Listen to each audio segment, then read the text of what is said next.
வணக்கம். எல்லோரும் எப்படி இருக்கீங்க? நான் நல்லா இருக்கேன். எனக்கு எதுவும் பிரச்சனை எதுவும் இல்லை. நிறைய பேர் ஆறுதல் சொல்லியிருக்கீங்க. சீக்கிரம் கெட் வெல் சூன்லாம் மெசேஜ் போட்டிருக்கீங்க. சீக்கிரம் வரணும்லாம் சொல்லியிருக்கீங்க. எல்லாருக்கும் ரொம்ப நன்றி. கை உடஞ்சிருச்சு, கால் உடஞ்சிருச்சு, ரெஸ்ட் எடுக்கணும், ஐயோ மெடிக்கல் லீவு, அப்படி இப்படின்னு ஓடுறது அதெல்லாம் நமக்கு வந்து செட் ஆகாது. வீட்டுக்குள்ளே அடைஞ்சிருந்தாலே பைத்தியம் முடிச்ச மாதிரி ஆகுது. ஏன்னா நம்ம டார்கெட் பேஸ்டு வேலை எதுவும் நம்ம செய்யலை. ஐடியாலஜிக்கல் வார் வந்து பண்ணிக்கிட்டு இருக்கோம். நம்மளால் முடிஞ்ச வரைக்கும் ஐடியாலஜிக்கல் வார் ஏதோ ஒரு வகையில் உங்களை சிரிக்கவும் சிந்திக்கவும் வச்சுக்கிட்டு இருக்கேன். அது எனக்கு சாட்டிஸ்ஃபேக்ஷனாக இருக்குதுன்னு நம்புகிறேன். ஏன்னா சில பேருக்கு ரீச் ஆகிருக்கு, சில பேர் யோசிக்க ஆரம்பிச்சிருக்கீங்க, சில பேர் ஆமாம் கரெக்டு தான் அப்படின்னு சொல்ல ஆரம்பிச்சிருக்கீங்க. அது எனக்கு கிடைச்ச வெற்றி. அதனால் நான் தொடர்ந்து அதிலேருந்து நான் பயணம் பண்ணுவேன். அது எந்த மாற்று கருத்தும் இல்லை. இன்றைக்கி வழக்கம் போல் ஒரு எக்ஸ்போஸ் தான். சரி, ஒரு 10 நாள் கழித்து எக்ஸ்போஸ் பண்ணலாமே அப்படின்னு நினச்சா எந்த நிலையிலையும் எந்த தகவல் வந்தாலும் உடனே எக்ஸ்போஸ் பண்ணி சில அயோக்கியர்களை அம்பலப்படுத்தியே ஆகணும். அந்த நிலையில தான் நம்ம வந்து இருக்கோம். சாய் ஜெகதீஷ்ன்ற ஒரு பொம்பளை பொறுக்கி, ஜேர்னலிஸ்ட் முகமூடியில் இருக்கக்கூடிய ஒரு பொம்பளை பொறுக்கி என்ன பண்ணியிருக்குன்னா, அந்த எம்ல ஆரம்பிக்கிற ஒரு செய்தி நிறுவனத்தில் வேலை செஞ்சிச்சு. ஒரு 2 மாதம் தான் அந்த பொறுக்கி வேலை செஞ்சது. அங்கேயே ஒரு பொண்ணுக்கு சிலுமிஷம் கொடுத்து அந்த பொண்ணு பெரிய இஷ்யூ ஆக்கி கம்ப்ளைண்ட் ஆகிருச்சு. அப்புறம் அது போலீஸ் கம்ப்ளைண்ட்லாம் போகணுமா அப்படின்னும் போது வேண்டாம் விட்டுருக்கேன்னு சொல்லி அந்த பொண்ணு பெருந்தன்மையாக விட்டதுனால 2 மாதம் அந்த நாய் அங்கேருந்து வேலையை விட்டு தூக்கிட்டாங்க. திரும்ப அந்த நாய் அங்கேருந்து 7 ஆரம்பிக்கிற ஒரு செய்தி நிறுவனத்துக்கு போகுது. 7 ஆரம்பிக்கிற செய்தி நிறுவனத்தில் போய் அங்கேயும் இதே வேலை தான்.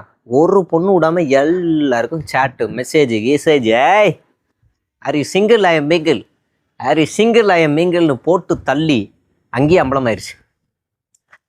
அப்போ அந்த நாய் அங்கேருந்து வேலையை விட்டு எடுக்கும் போது 2 பேர் சோசியல் மீடியாவில் ஃபயர் விடுறாங்க. என்ன ஃபயர் விடுறாங்க? திமுகவை பற்றி அன்று நான் ஊடகத்தில் வேலை செய்யும் போது எனக்கும் இதே நிலைதான் ஏற்பட்டது. இன்று என் தம்பி சாய் ஜெகதீஷுக்கும் இதே நிலைதான் ஏற்பட்டிருக்குன்னு சோனியா அத்தை அவங்க ட்வீட் போட்டாங்க. எப்படி? சாய் ஜெகதீஷ் திமுகவுக்கு எதிராக வேலை செஞ்சாராம், அதனால ஒரு வேலையை விட்டு தூக்கிட்டாங்களாம். இதை நம்பணும். இன்னைக்கு விஷயம் வெளியே வந்துருச்சுல. எவ்வளோ நாளைக்கு தான் பொய்யை மறைச்சி வைக்க முடியும்? இந்த நாய் இங்கே சிலுமிசம் பண்ணியிருக்கு, அதனால தான் வேலையை விட்டு தூக்கி இருக்கிறாங்க. இதுக்கு ஃபயர் விட்டால் தான் சோனியா அத்தை அவங்களோட அந்த ட்வீட்டில் ஒன்று சொன்னாங்க. சில செக்ஸ் சாட் எல்லாமே என்கிட்ட இருக்குது, அதையெல்லாம் நான் போய் ஜான் ஆரோக்கியசாமிகிட்ட காட்டினேன், ஜஸ்ட் லீவ் தி ஸ்க்ரீன்ஷாட்ஸ் ஆல் அப்படின்னு சொன்னார் அப்படின்னு சொல்லி அந்த அறிக்கையில் இருந்துச்சு. எனக்கு டவுட் இப்போ தான் வருது, ஒருவேளை இதைத்தான் சொல்கிறாங்களோ. அன்னைக்கு சாய் ஜெகதீஷ் கூட ஒரு நல்ல ஒரு கருத்துகள் இருந்தபோது இப்போ கருத்து மோதல் ஏற்பட்டு அது இன்றைக்கி அதெல்லாம் அம்பலப்படுத்துகிறாங்களோன்னு எனக்கு ஒரு டவுட் இருக்கலாம். ஒருவேளை அது வேற எவனாக தான் இருக்கலாம். அப்போ அவன் ஒரு பொம்பளை பொறுக்கியாக இருக்கலாம், இவன் ஒரு பொம்பளை பொறுக்கியாக இருக்கலாம். அப்போ கட்சிக்குள்ளே பல பொம்பளை பொறுக்கிகள் இருக்கலாம்ன்றது அத்தைக்கு தெரிஞ்சிருக்கு. அத்தை எக்ஸ்போஸ் பண்ணியிருக்காங்க. அதில் ஒருத்தன்னைக்கு அம்பலமாயிருக்கான். என்ன பண்ணுறான் பாருங்க. சரி, இவன் என்ன பண்ணான்னு சொல்லணுமா இல்லையா? கட்சியில் இருக்க சொந்த கட்சி பெண்களுக்கு ட்விட்டரில் message, hi I can't see your pic, hi WhatsApp number. அது பொம்பளை சோக்கு என்னன்னா, இப்படியெல்லாம் மெசேஜ் பண்ணி அந்த பொண்ணுங்கள்லாம் ஸ்பேஸில் வந்து ரிவீல் பண்ணிருச்சு. இவன் இந்த மாதிரி பண்ணுறான், இந்த மாதிரிலாம் செய்கிறான் அப்படி இப்படின்னு ரிவீல் பண்ண ஆரம்பிச்சிருச்சுங்க. இவன் உடனே பகிரங்க மன்னிப்பு கேட்குறாரு அந்த ஸ்பேஸ்லேயே. அந்த ஸ்பேஸை முதல்ல நீங்கள் கேட்டுவாங்க, ஒரு 3 நிமிஷம் இருக்கும், முழுசாக கேட்டுவாங்க. என் மேலே நம்பிக்கை வச்சவங்களுக்கு யாருக்கும் நான் அந்த மாதிரி ஒரு மோசமான வேலையை செஞ்சதில்லை. இந்த ஸ்பேஸில் இருக்கிற எல்லாத்தையும் எல்லா பெண்கள்கிட்டையும் நான் மன்னிப்பு கேட்டுக்கிறேன். என்னோட லைஃப்பில் இனிமேல் இது மாதிரி ஒரு விஷயத்த என்னைக்குமே பண்ண மாட்டேன் அப்படின்ற ஒரு அசூரன்ஸையும் நாங்கள் கொடுக்குறேன்.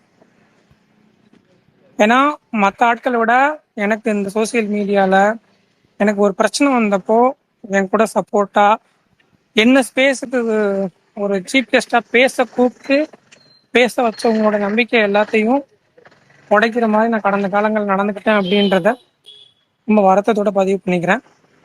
இங்கே இருக்கிற எல்லார்ட்டையும் நான் மன்னிப்பு கேட்டுக்கிறேன். நீங்கள் தான் என்ன மன்னிக்கணும். கேட்டிங்களா? அப்போ இது நடந்துக்கிட்டு இருக்கு.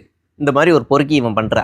இந்த பொறுக்கிக்கு சப்போர்ட் பண்ணி மாநிலத்தில் இருக்கிற ஒரு முன்னாள் அதிகாரி, காவல்துறை IRS அதிகாரி, அவரு stay strong, be strong, be strong, stay strong. C, என்ன பொழப்பு இது? ஒரு அயோக்கிய அக்யூஸ்டுக்கு, பாலியல் அக்யூஸ்டுக்கு ஸ்டே ஸ்ட்ராங், ஸ்டே ஸ்ட்ராங். என்ன கட்சி, என்ன பொழப்பு? சரி, அப்படி தான் தோணுது. சரி, அது ஒரு பக்கம் இருக்கட்டும். அடுத்ததாக இன்னொருத்தனையும் இவனை பற்றிலாம் பேசணுமா? இந்த மாதிரி ஆளுங்களாம் அசிங்கப்படுத்தணுமா, எக்ஸ்போஸ் பண்ணுமான்னு எனக்கே ஒரு மாதிரி அருவருப்பாக இருக்குது, உடம்பு கூசுது. ஆனால் இவனெல்லாம் பார்த்துட்டு சீனு கடந்து போயிட்டேன்னு வைங்களேன், இவெல்லாம் நாளைக்கு ஒரு பெரிய ஆபத்தாக வருவான் இந்த சமூகத்துக்கு, ஒரு பெரிய கரையாக வருவான். ஒரு போஸ்ட்டில் இவன் என்ன சொல்கிறான்னா, விஜய்க்கு ஃபயர் விடுறான். அடுத்த போஸ்ட் இவன் என்ன தெரியுமா செய்கிறான், ஒரு பொண்ணோட ஃபோட்டோ போட்டு இந்த பொண்ணோட வீடியோ வேணா டிஎம் பண்ணுங்கன்றான். மறுபடியும் இன்னொரு விஜய்க்கு ஃபயர் விடுறான். அடுத்த போஸ்ட்டில் என்ன சொல்கிறான்னா, இந்த கப்புள் பற்றின வீடியோ யாரெல்லாம் இன்னும் பார்க்கலையோ எனக்கு டிஎம் பண்ணுங்கன்றான். எவ்வளோ அயோக்கியத்தனமான ஒரு செயல் பாருங்க. அந்த ஸ்க்ரீன்ஷாட்டை நீங்களே பாருங்க.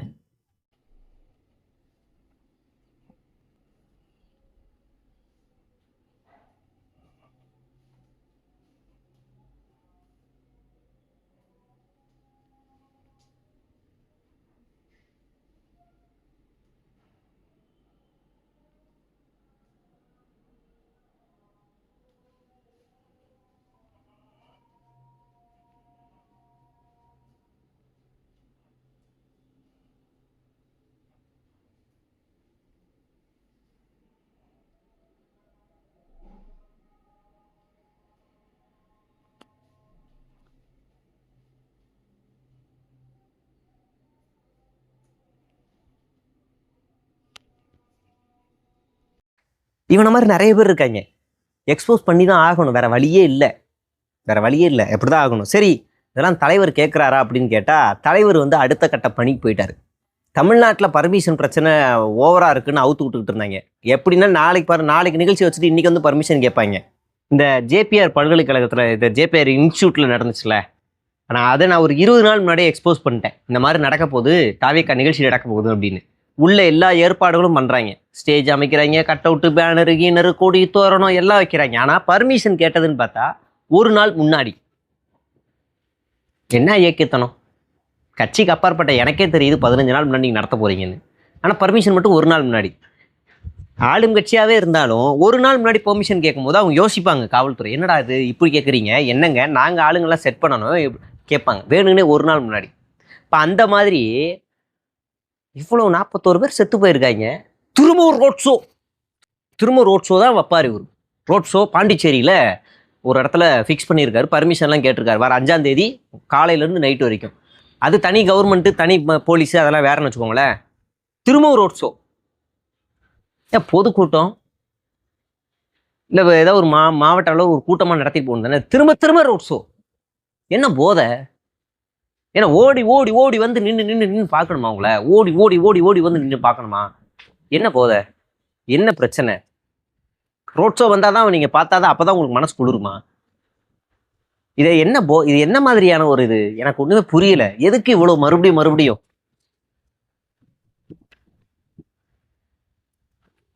இது சீரியஸாகவே புரியல. இது ஒரு பக்கம் நடக்குது, இன்னொரு பக்கம் இந்த வெளிநாட்டில் அந்த பாட்டு கச்சேரி, என்ன இந்த ஆடியோ லான்ச்சா, அதுக்கு டிக்கெட்டு பாருங்கள். லெவல் 1க்கு 6,463 ரூபா. அப்படின்னா விஜய் மூஞ்சியை கிட்ட பார்க்கலாம். லெவல் 2க்கு 4,291 ரூபா. அப்படின்னா ஓரளவு கிட்ட இப்படி தூரமாக பார்க்கலாம். லெவல் 3க்கு 2,135 ரூபா. அப்படின்னா இவ்வளோ தூரத்துலேருந்து பார்க்கலாம் விஜயை. எல்லாம் ஃபோன் எடுத்து ஜூம் பண்ணி பார்க்கலாம். மொத்தம் 85,000 டிக்கெட் இந்த மாதிரி விற்றுருக்காங்க. என்ன போதை! திரும்ப ரோட் ஷோ. சரி, ரோட் ஷோவில் நீ என்ன பேச போகிற? மறுபடியும் சங்கி புத்தியை தான் வெளிப்படுத்த போகிறீங்க. சங்கி புத்தி தான். அந்த நேற்று கூட வந்து ஒரு சட்டத்தை ராத்திரியாக பாஜக அமல்படுத்தியிருக்கு. அடுத்த வீடியோவில் நான் தான் பேச போகிறேன். இப்போ வரைக்கும் எதுவும் பெருசாக கண்டனம் இல்லை. மதுரைக்கும் கோவைக்கும் மெட்ரோ ரயில் இல்லைன்னு சொன்னதுக்கு இப்போ வரைக்கும் பொங்கி எழவே இல்லை. சாதி ஆணவ கொலை சம்மந்தமாக உங்களுடைய ஸ்டாண்ட் என்னன்னு இப்போ வரைக்கும் எவனுக்கும் தெரியலை. சும்மா பேருக்கு சாதி சமத்துவம்னு அடிச்சு விட்றது. எஸ்ஐஆருக்கு எதிராக இப்போ வரைக்கும் தேர்தல் ஆணையத்தை கண்டித்து எதுவும் கிடையாது. போய் சுப்ரீம் கோர்ட்டில் நாங்களும் கேஸ் போட்டு வந்தோன்னு. என்ன இது கட்சி என்னன்னு பார்க்க வேண்டியிருக்கு.